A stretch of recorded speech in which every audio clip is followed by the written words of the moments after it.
పేరు మద్దిలేటి.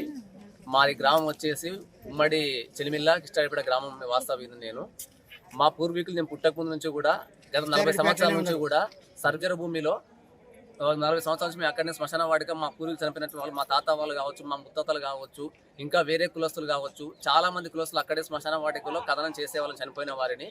ఈ మధ్య కాలంలో 3 సంవత్సరాల నుంచి ఒక కులస్తులు ఏం చేశారంటే ఈ శ్మశాన వాటిక మాకే కేటాయించిన ఉద్దేశంతోన ఈ విధంగా ఫినిషింగ్ చేసుకుని గేట్ కట్టుకొని లాక్ చేశారు. ఒక 5 డేస్ కింద మా మామయ్య గారు చనిపోతే వేరే కులస్తులు వాళ్ళని చూసి అది ఇదే అదనం అనుకొని వేరే కులస్తులు కూడా ఈ విధంగా ఫినిషింగ్ ఏర్పాటు చేసుకోవడం జరిగింది. అక్కడ చనిపోయినటువంటి వారికి కనీసం ప్రశాంతంగా వాళ్ళ ఆత్మ శాంతించడానికి కూడా లేకుండా అక్కడికి వచ్చినటువంటి శవాలను కూడా తీసుకెళ్ళిపోమని చెప్తున్నారు. ఎక్కడికైనా ఏ ఊర్లో అయినా సరే, గ్రామాల వారి ఏ గ్రామంలో అయినా కానీ, ఏ ఊర్లో అయినా కానీ కులాల వారీగా, మతాల వారీగా శ్మశాన వాటికలు ఎక్కడైనా ఉంటాయా? ఒకవేళ ఆ విధంగా ఉంటే గనక కులానికి 1 ఎకరా కానీ, కులానికి 2 ఎకరాలు కానీ మాకు కూడా కేటాయించమని మా యొక్క విన్నపము.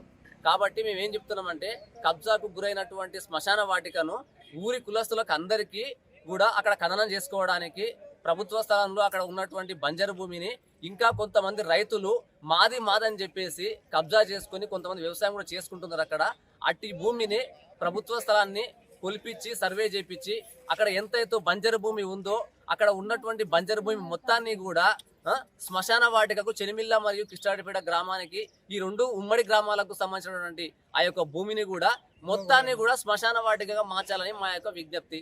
ఇదే మా యొక్క local to global news at your fingertips. మీ చేతిలో ఒక ఆయుధం. Download Raa TV app. Media legend Ravi Prakash is back.